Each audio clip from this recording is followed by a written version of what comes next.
শেষ কথার এক কথা, ফয়সালা হবে কোথায়? রাজপথে।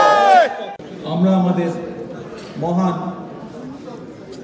স্বাধীনতা দিবস উপলক্ষে আমরা এখানে আলোচনা সভার আয়োজন করেছি। সত্য হলেও একটি কথা বলতে হয় যে আজকে এই যে আলোচনা সভা বা আমাদের 50 বছরের যে সুবর্ণ জয়ন্তী, এই সুবর্ণ জয়ন্তীটা আমরা একটা খুব গ্লানিময় সময়ের মধ্যে দিয়ে পার করছি। আমি এই জন্য গ্লানিময় সময়টি বললাম, কারণ শুরু থেকে আমার আগ পর্যন্ত যে সকল বক্তা এখানে বক্তব্য দিয়ে গেছেন, তারা অতীত, বর্তমান, দেশের মানুষের সম্পর্কে যা বলে গিয়েছেন, আমরা যদি সকল কিছু বিবেচনা করি তাহলে অবশ্যই গ্লানিময় বলতাম।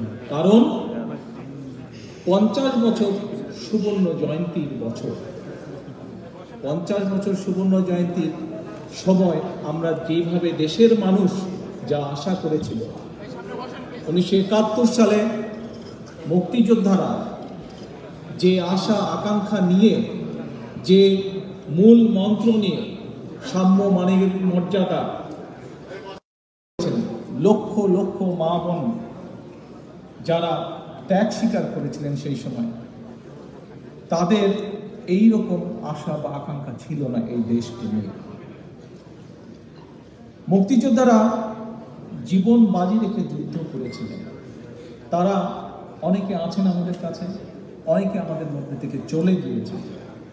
মুক্তিযুদ্ধের গৌরবজনক সাক্ষী হয়ে অনেকে বেঁচে আছেন। আজকে এই যে দেখেন, গত 1 বছর ধরে এই অবৈধ নিশিরাতের সরকার বিভিন্ন অনুষ্ঠান করেছে, কিন্তু এই অনুষ্ঠানগুলোতে আমরা আশা করেছিলাম যে আমরা এই মুক্তিযোদ্ধাদেরকে দেখব যারা আমাদের মধ্যে বেঁচে আছে। এই মুক্তিযোদ্ধাদের কাছ থেকে আমরা, বিশেষ করে আমাদের পরবর্তী প্রজন্মরা, তারা শুনবে মুক্তিযুদ্ধের সময় কি হয়েছিল, কি আশঙ্কা, কি আকাঙ্ক্ষা নিয়ে তারা মুক্তিযুদ্ধ করেছিলেন, সেগুলো তাদের কাছে শুনবে। কিন্তু আমরা কি দেখলাম? আপনারা নিজেরাই মনে করে দেখুন, যতগুলো অনুষ্ঠান আমরা দেখেছি, বিএনপি ছাড়া এই নিশিরাতের সরকার সুবর্ণ জয়ন্তী পালন করতে গিয়ে যতগুলো অনুষ্ঠান তারা করেছে, এই অবৈধ সরকার, একটি অনুষ্ঠানেও আমরা সেই আমাদের মুক্তিযোদ্ধাদের কাউকে আমরা দেখিনি। এখন প্রশ্ন হচ্ছে, কেন দেখিনি? এখানে মঞ্চে উপবিষ্ট কয়েকজন বক্তা, বিশেষ করে ইকবাল মাহমুদ সাহেব সহ আরো কয়েকজন বক্তা কিছু কথা বলে দিয়েছেন। তো সংক্ষেপে যদি বলতে হয়, এই তরুণ প্রজন্মকে বঞ্চিত করা হয়েছে সত্য জানা। কারণ এই মুক্তিযোদ্ধারা যদি কথা বলতো বিভিন্ন অনুষ্ঠানে, তাহলে জাতির কাছে আরো পরিষ্কার হয়ে যেত কেন 27শে মার্চ 1971 সালের 27শে মার্চ হরতাল আহ্বান করা হয়েছিল, কেন সেদিন 25শে মার্চ পর্যন্ত আলোচনা চালিয়ে যাওয়া হয়েছিল, কি লক্ষ্য উদ্দেশ্য হাসিলের জন্য আলোচনা চালিয়ে যাওয়া হয়েছিল।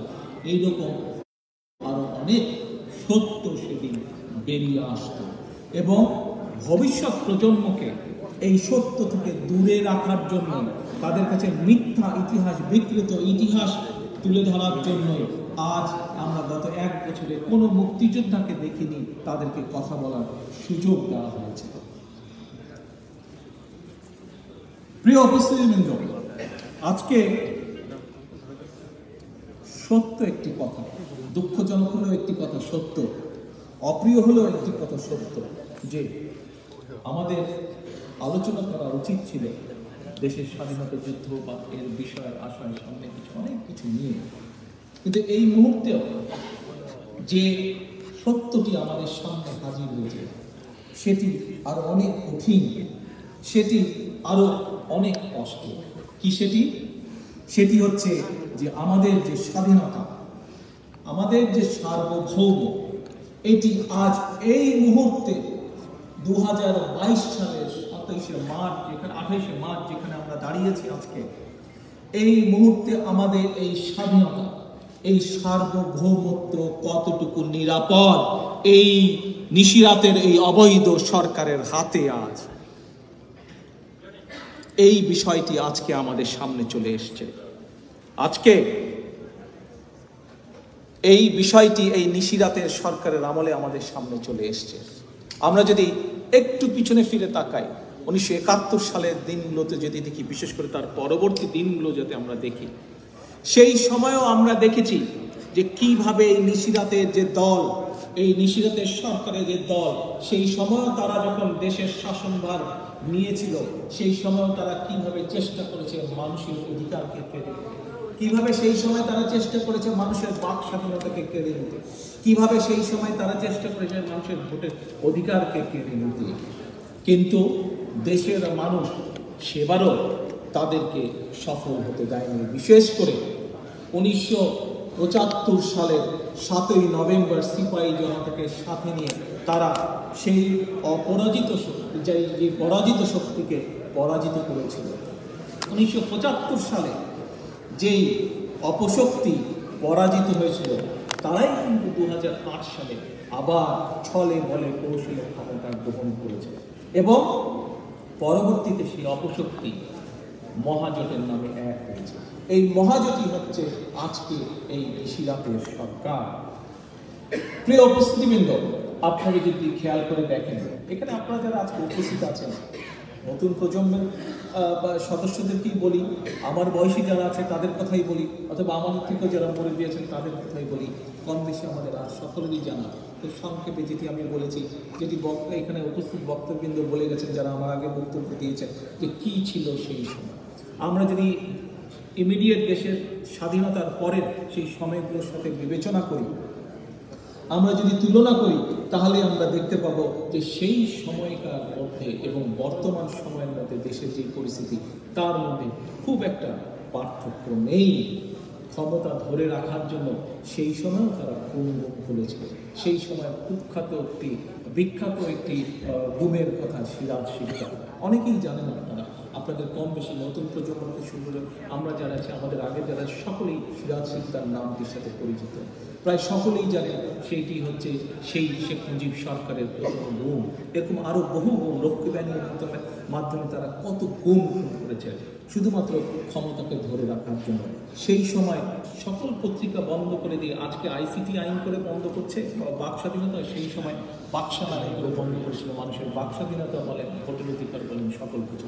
অর্থাৎ এরা সকল সময় একই রকম।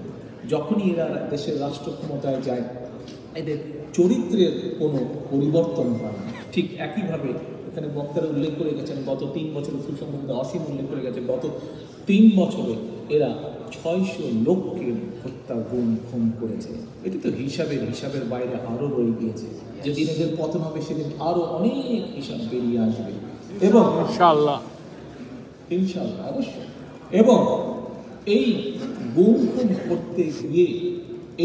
খুন করতে গিয়ে দুঃখজনকভাবে কষ্টের যে আমাদের দেশের যে পুলিশ ছিল, যে র্যাব ছিল, যে সেনাবাহিনী ছিল, তাদের নাম কোথায় উঠেছে?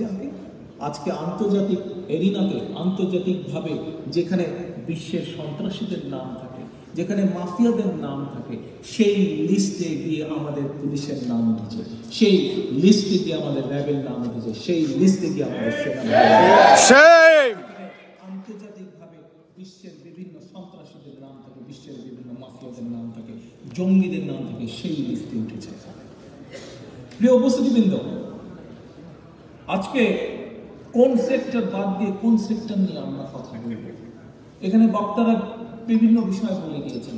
আমি তখন ভাবছিলাম যে আসলে কোনটা বলবো আপনাদের সামনে, কোনটা বাদ দিয়ে কোনটা বলবো। আপনারা একটি দেশে বিভিন্ন সেক্টর বলতে যা বোঝায়, আপনি যেটার কথা বলবেন, প্রতিটি সেক্টরকে এরা ধ্বংস করে দিয়েছে। প্রতিটি দেশের মানুষের, দেশের প্রতিটি প্রতিষ্ঠানকে এরা ধ্বংস করে দিয়েছে। নিজেদের দলীয় স্বার্থ চরিতার্থ করতে গিয়ে, নিজেদের ক্ষমতাকে কুক্ষিগত করতে গিয়ে, নিজেদের ক্ষমতা ধরে রাখতে গিয়ে প্রতিটি প্রতিষ্ঠানকে এরা ধ্বংস করে দিয়েছে। যেই প্রতিষ্ঠানগুলো দেশের মানুষের জন্য কাজ করতো, যেই প্রতিষ্ঠানগুলো কাজ করতো দেশকে এগিয়ে নেওয়ার জন্য, সেরকম প্রতিটি প্রতিষ্ঠানকে এরা ধ্বংস করে দিয়েছে। সংক্ষেপে যদি 2-4টি আমরা আলাপ করি, বিচার বিভাগ। এই বিচার বিভাগ কি? একটি দেশের মানুষ যখন রাষ্ট্রের রসনালে পড়ে, একটি দেশের মানুষ যখন অবৈধ বা স্বৈরাচার সরকারের রসনালে পড়ে, তখন তার শেষ আশ্রয়স্থল হয় কোথায়? বিচারালয়, বিচার বিভাগ। এটি হচ্ছে নিরাপদ আশ্রয়, হচ্ছে বিচার বিভাগ। এটি হচ্ছে একটি সভ্য সমাজ বা সভ্য দেশের চিত্র। কিন্তু আজকে যদি আমরা বাংলাদেশ, আমাদের প্রিয় মাতৃভূমি, যেই মাতৃভূমিকে সৃষ্টির জন্য, যেই মাতৃভূমিকে রক্ষা করার জন্য লক্ষ মানুষ, আমরা কি দেখতে পাই? আমরা দেখতে পাই এই বিচার বিভাগ, সেটা যেই কোর্টই বলেন, সুপ্রিম কোর্ট বলেন, হাইকোর্ট বলেন, ম্যাজিস্ট্রেট কোর্ট বলেন, যেই কোর্ট বলেন, এটা এখন কি হয়েছে? আওয়ামী লীগের বিচারালয়ে পরিণত হয়েছে। আওয়ামী লীগের আইন বিষয়ক মন্ত্রণালয়ের মতন পরিণত হয়েছে আজকে।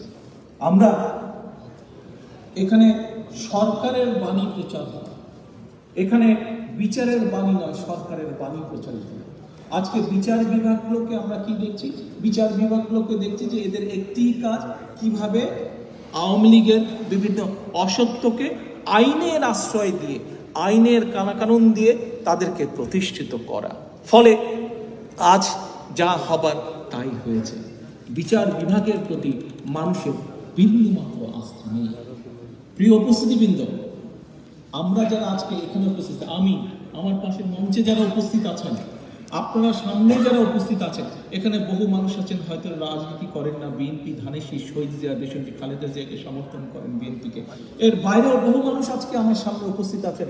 আজকে সোশ্যাল মিডিয়ার মাধ্যমে বহু হাজার লক্ষ মানুষ আজকে এখানে সংযুক্ত আছেন। আপনারা বহু মানুষ আছেন যারা বিএনপিকে ভালোবাসেন, শহীদ জিয়া, দেশনেত্রী খালেদা জিয়াকে ভালোবাসেন। আমরা যারা বিএনপি করি, আমাদের প্রতি যখন অবিচার করেছে, আমাদের লক্ষ লক্ষ নেতাকর্মীর প্রতি যখন অবিচার করেছে, আমরা দেশের মানুষকে বলেছি, চিৎকার করেছি, বিচার বিভাগের যে এই কাজগুলো, এগুলো আমরা তীব্র প্রতিবাদ জানিয়েছি। যখন দেশনেত্রী খালেদা জিয়াকে মিথ্যাভাবে যখন জেল দেওয়া হয়েছিল, আমরা প্রতিবাদ জানিয়েছি। অনেক লোক বলেছে, হ্যাঁ, এটা তো বিএনপি করবে বিচার বিভাগের নামে। কিন্তু অপ্রিয় হলো সত্য। আজ বিএনপির কথা 100-তে 100 ভাগ সত্য হয়েছে যে এই বিচার বিভাগের উপরে তালি দেওয়ার সময় আসেনি, আরো 1 মিনিট পরে তালি দেন, শুনে নেন কথাটা। এই যে বিচার বিভাগের বছরের পর বছর আমরা বলেছি যে এই বিচার বিভাগ আওয়ামী লীগের একটি অঙ্গ সংগঠনে পরিণত হয়েছে। আজ এই কথা 100-তে 100 ভাগ সত্য হয়েছে। কিভাবে? দেশের মানুষের যে আস্থা নেই। কিভাবে? মাত্র 3-4 দিন আগের ঘটনা, বদরুন্নেসা কলেজের একজন ছাত্রীকে নির্মমভাবে হত্যা করা হয়েছে। আপনারা পত্রপত্রিকা দেখেছেন না? সোশ্যাল মিডিয়াতে দেখেছেন, বিভিন্ন মিডিয়াতে দেখেছেন। সেই ছাত্রী প্রীতির বাবা জনাব জামাল উদ্দিন অল্প 1 লাইনের একটি কথা বলেছেন। ওনাকে জিজ্ঞেস করা হয়েছে, আপনি বিচার চাইবেন না? সাধারণ মানুষ, কোনো রাজনীতি করে না, কিছুই করে না, একটি কথাই সে বলেছে যে তিনি মেয়ের হত্যার বিচার চান না। কেন চান না? কারণ দেশে কোনো বিচার নেই, কার কাছে বিচার চাইবে? প্রিয় উপস্থিতিবৃন্দ, জামাল উদ্দিন কোন বিএনপি করে না, সে বাংলাদেশে একজন সাধারণ মানুষ। আজ জামাল উদ্দিনের কথা থেকে বাংলাদেশের সমগ্র বিচার ব্যবস্থার প্রকৃত আসল চিত্র ফুটে উঠেছে। দেশে আজ কোনো বিচার নেই, বিচার শুধু আওয়ামী লীগের জন্য, দেশের কোন সাধারণ মানুষের জন্য বিচার নেই। এটি কি ছিল আমাদের মুক্তিযোদ্ধাদের আশা আকাঙ্ক্ষা? এটি আমাদের মুক্তিযোদ্ধাদের আশা আকাঙ্ক্ষা ছিল না। উপস্থিতিবৃন্দ, বিচার বিভাগের ধ্বংস এখান থেকে শুরু হয়। যেদিন খায়রুল হক নামে এক বিচারপতি খায়রুল হক নামে এক বিচারপতি, বিচার বিভাগের অন্যতম যে কলঙ্ক, যেদিন বাংলাদেশের মানুষের আস্থার প্রতীক তত্ত্বাবধায়ক সরকারকে বাতিল করে দিল, সেদিন থেকেই এই বিচার বিভাগের ধ্বংস শুরু হয়েছে। শুনেছি এই খায়রুল হককে সামনে বলে রাষ্ট্রপতি করা হবে। তার বিলেতি পাসপোর্ট ছিল, ব্রিটিশ পাসপোর্ট ছিল, কয়েকদিন আগে তার ব্রিটিশ পাসপোর্ট ফেরত নিয়েছে, তাকে বলে রাষ্ট্রপতি করা হবে। তাহলে এই বুঝেন অবস্থা কোন দিকে যাচ্ছে দেশ। উপস্থিতবৃন্দ, তত্ত্বাবধায়ক সরকার বললাম, এর মধ্যে দিয়ে শুরু হয়েছে বিচার বিভাগের ধ্বংসের যাত্রা। এই যে কয়দিন আগে আপনারা দেখেছেন এক প্রধান বিচারপতি নামে একজনকে নিয়োগ দেওয়া হয়েছে। আপনারা যদি এই প্রধান বিচারপতি, সে কুষ্টিয়াতে, তাকে সম্বর্ধনা দেওয়া হয়েছে, কুষ্টিয়া জেলাতে তাকে সম্বর্ধনা দেওয়া হয়েছে।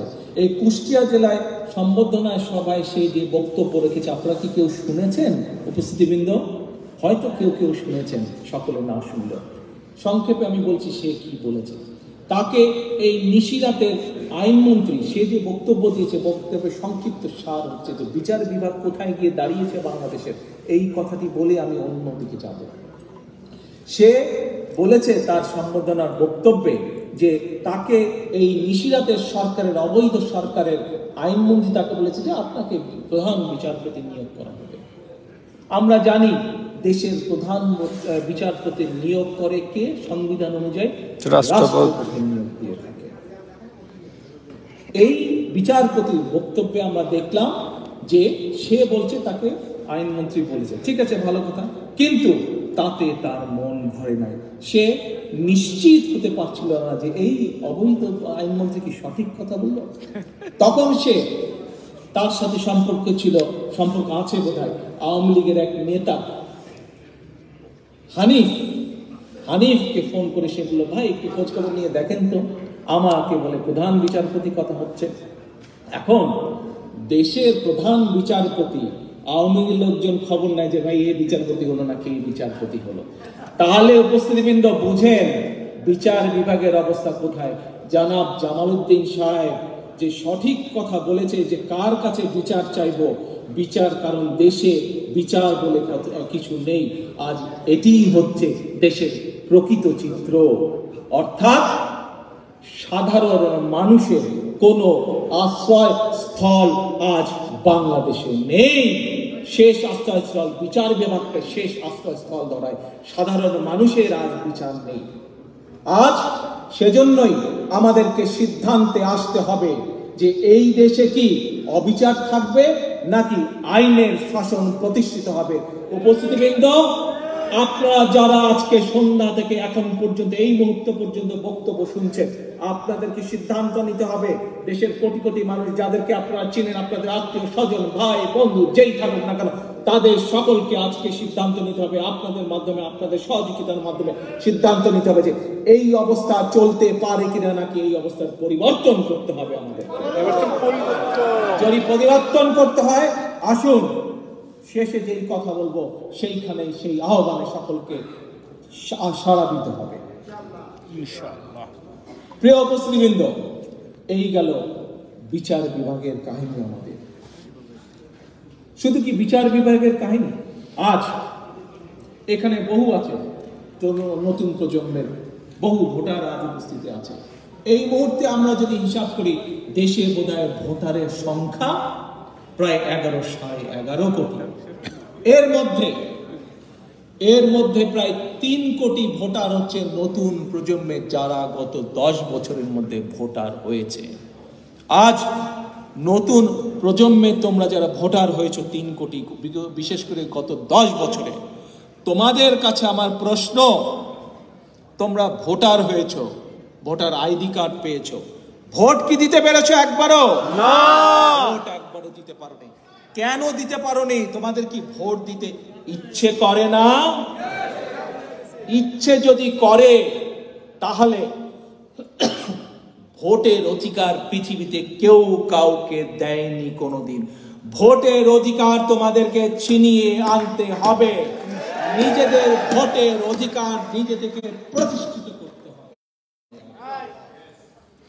এই এক ইলেকশন কমিশন এই ইলেকশন কমিশন কি করতে পারে বা কি করেছে বিগত কয়েক বছরে আপনারা দেখেছেন। কাজেই আজ সময় এসেছে বাংলাদেশের জনগণের যে তারা এই অথর্ব ইলেকশন কমিশনের আন্ডারে ইলেকশন করবে কি, মেনে নিবে কি, নেবে না। এই জন্য দেশের মানুষকে, বিশেষ করে 3 কোটি যে নতুন ভোটার, নতুন প্রজন্মের 3 কোটি ভোটার, তোমাদেরকে উদ্যোগ নিতে হবে। কারণ দেশ ভবিষ্যৎ তোমাদের উপর নির্ভর করছে, তোমাদের দিকে তাকিয়ে আছে। প্রিয় উপস্থিতিবৃন্দ, শুধু এখানেই শেষ নয়। মানুষের আপনার আমার আমাদের কথা বলার অধিকার, এটি আমাদের জন্মগত অধিকার। আজ এই মঞ্চে দাঁড়িয়ে, লন্ডনের বিভিন্ন মঞ্চে দাঁড়িয়ে বিভিন্ন অনুষ্ঠানে আমি কতগুলো কথা বলেছিলাম। আমরা আজ স্বাধীনতা দিবস নিয়ে আলোচনা করছি। আমরা আজ শহীদ জিয়া, আমাদের দলের যে প্রতিষ্ঠাতা, ওনাকে নিয়ে আলোচনা করেছি। এই যে 26শে মার্চ, এই 26শে মার্চ আমরা পালন করতাম না কোনোদিন যদি না শহীদ জিয়ার জন্ম হতো। আজকে দেখেন একটি কথা সবাই চিন্তা করে দেখেন, আপনারা সোশ্যাল মিডিয়াতে যান, বিভিন্ন পত্র পত্রিকা দেখেন, দেখবেন আওয়ামী লীগ দাবি করে যে তাদের নেতা শেখ মুজিব স্বাধীনতা ঘোষণা করেছিল।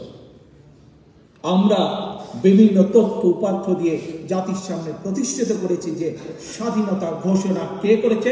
শহীদ রাষ্ট্রপতি জিয়া। 26শে মার্চ কালুরঘাট বেতার কেন্দ্র থেকে শহীদ জিয়া স্বাধীনতার ঘোষণা করেছে। আমরা গত 10, 15, 20, 25, 30, 50 বছর ধরে এই কথা বলে এসেছি এই স্বাধীনতা, দেশ স্বাধীন হওয়ার পর থেকে। অথচ পত্রপত্রিকা ঘাটে আওয়ামী লীগের নেতাদের বক্তব্য শোনেন, সোশ্যাল মিডিয়ায় তারা যেসব বলেছে শুনেন, এক একজন এক এক কথা বলছে। কেউ বলছে শেখ মুজিব এদিক দিয়ে করেছে ঘোষণা, কেউ বলছে অমুক ভাবে ঘোষণা করেছে, কেউ বলছে তমুক ভাবে। একটার সাথে একটা মিল নেই। শেখ মুজিব এবং তার মেয়ে শেখ হাসিনা দুইজন দুই রকম কথা বলছে কিভাবে স্বাধীনতার ঘোষণা হয়েছে। তারা যে স্বাধীনতার ঘোষণা করেছে কারোর সাথে কারো মিল নেই। কারণ তারা করেনি সেটা। মিথ্যাকে প্রতিষ্ঠিত করতে হচ্ছে। মিথ্যাকে প্রতিষ্ঠিত করতে হলে স্বাভাবিকভাবে কোনো কথার মিল থাকবে না। মিথ্যা তো মিথ্যাই, মিথ্যা কখনো সত্য হয় না। সেই জন্য এক একজন এক একভাবে বলছে। শেখ হাসিনা একভাবে বলছে, তার বাপ এইভাবে করেছে, শেখ মুজিব নিজেই আরেকভাবে বলছে। তারা যদি স্বাধীনতার ঘোষণা করতোই, 7ই মার্চ তারা বলে করেছে, তাহলে তারা কেন প্রথম থেকে শেখ মুজিব থেকে শুরু করে আজ পর্যন্ত 26শে মার্চ পালন করছে স্বাধীনতা দিবস? এই কথার উত্তরটা কেউ তারা বলতে পারছে না। একবার তারা বলছে 7, একবার বলছে 26, একবার বলছে 7। আমরা 26-এ ছিলাম, 26-এ আছি, আমরা 26-এ থাকবো। দিবস পালন করব। সালাম স্বাধীনতার ঘোষক জিয়া, সালাম ঘোষক জিয়া।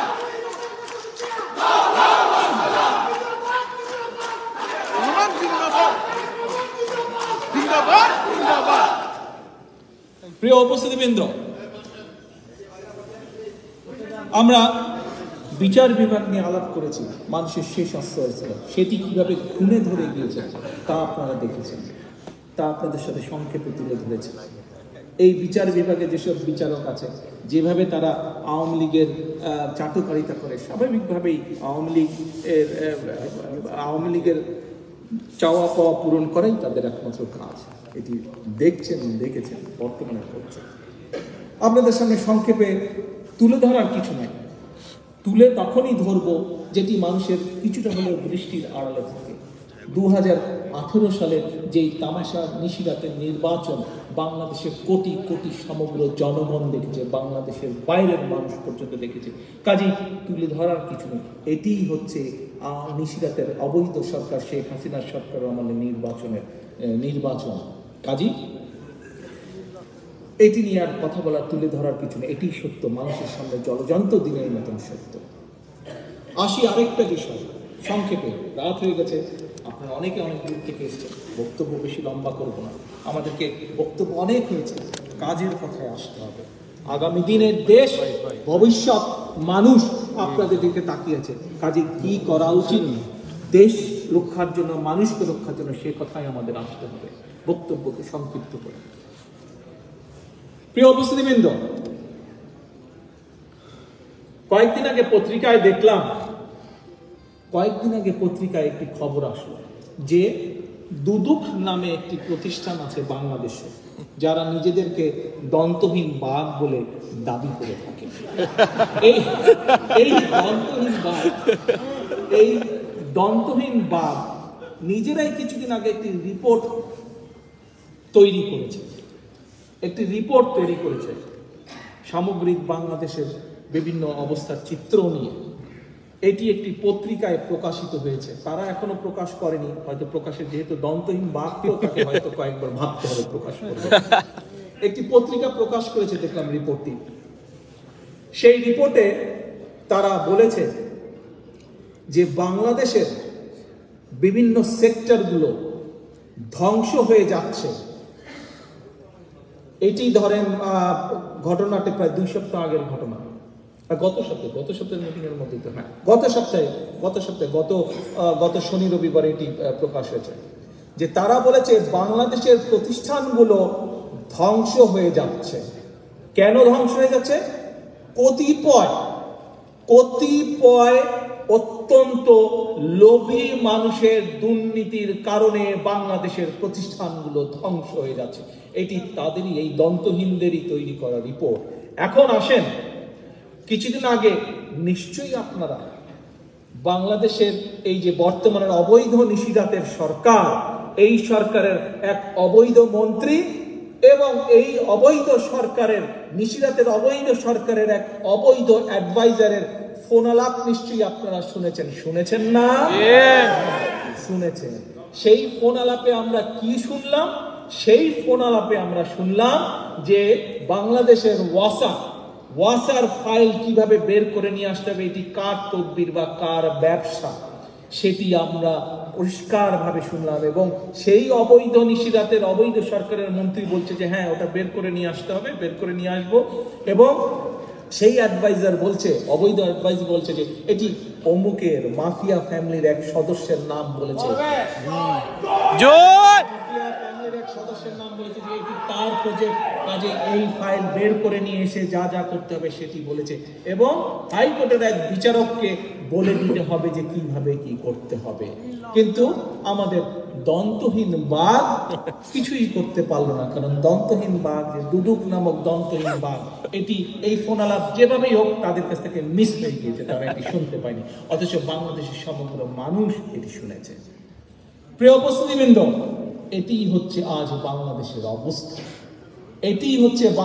অবস্থা।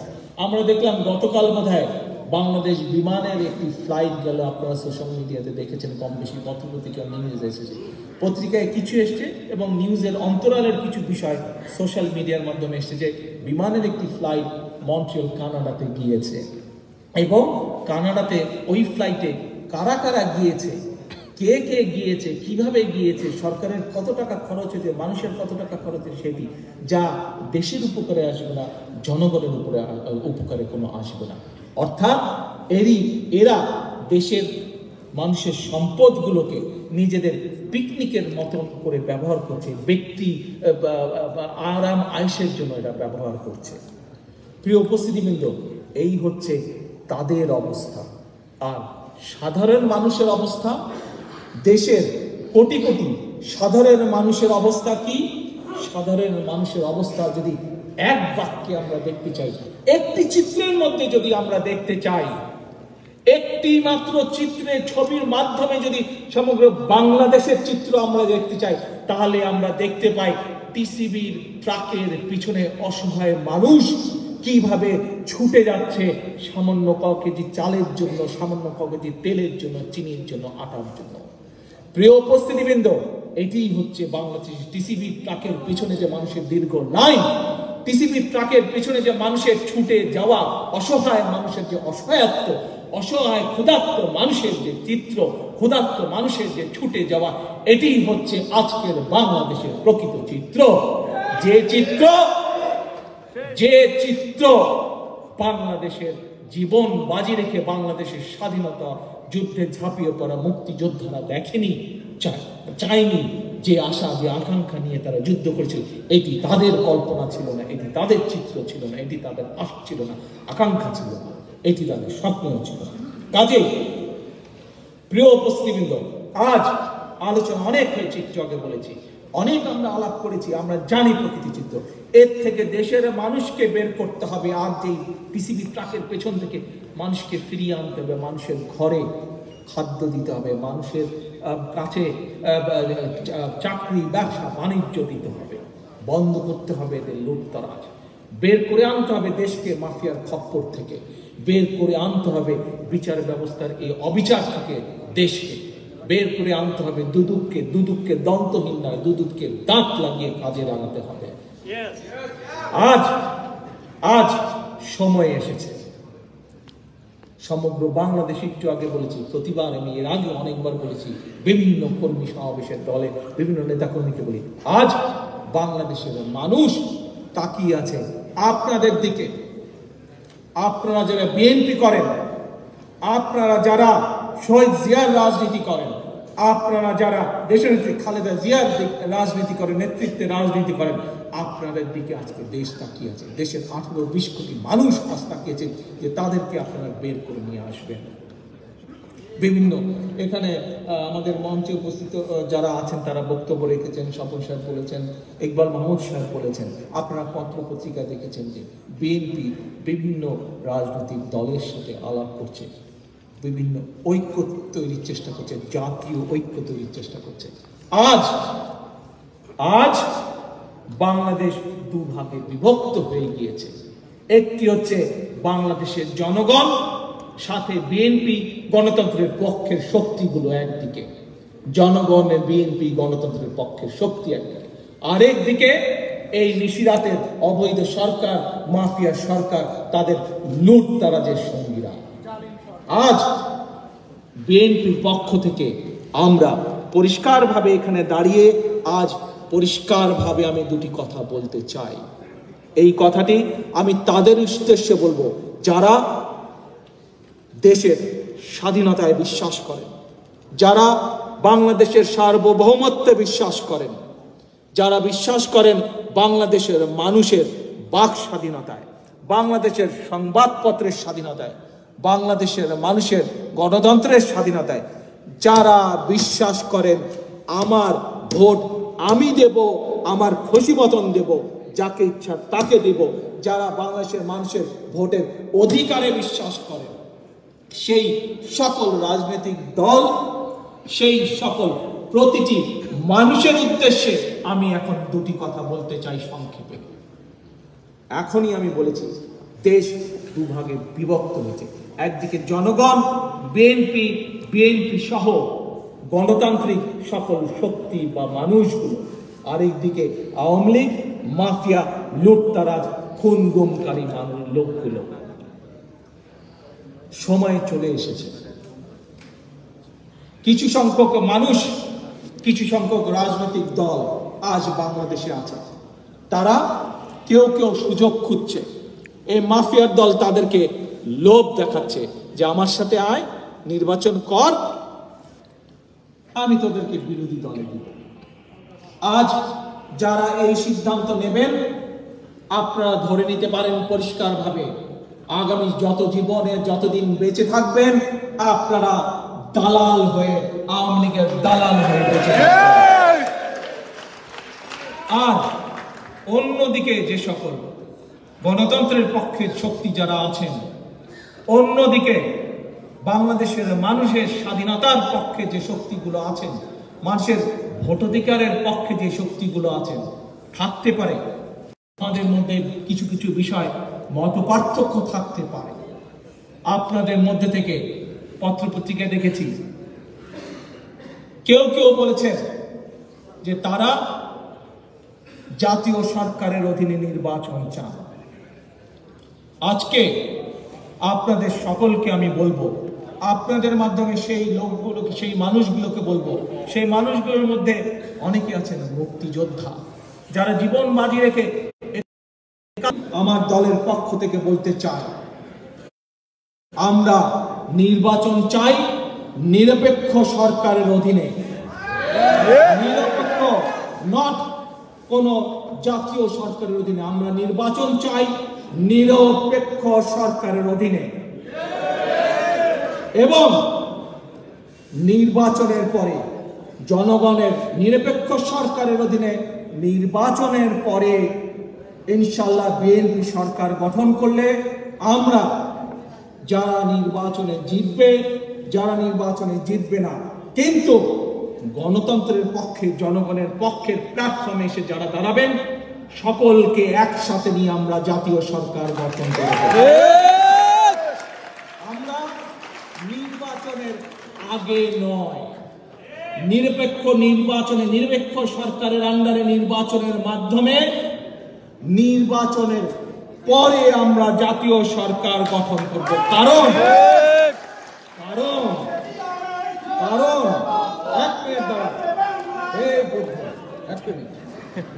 কারণ আমি বিশ্বাস করি, আমার নেতৃবৃন্দ, যারা সিনিয়র নেতৃবৃন্দ আছেন, আমরা বিশ্বাস করি যে এই নিশিরাতের সরকার, এই অবৈধ সরকার, এই মাফিয়া সরকার দেশকে যেই জলাঞ্জলির মধ্যে দিয়ে গেছে, যে জঞ্জাল সৃষ্টি করেছে, এই জঞ্জাল যদি দূর করতে হয়, তাহলে নির্বাচনের পরে দল মত নির্বিশেষে গণতন্ত্রের পক্ষের শক্তি যারা, জনগণের পক্ষের রাজনৈতিক দল যারা, যারা জনগণের কথা বলে, জনগণের ভোটের অধিকারে বিশ্বাস করে, তাদের সকলের সমন্বয়, রাজনীতিবিদ, শিক্ষাবিদ, সুশীল, সবার সমন্বয়ের ভিত্তিতে একটি জাতীয় সরকার গঠন করা প্রয়োজন।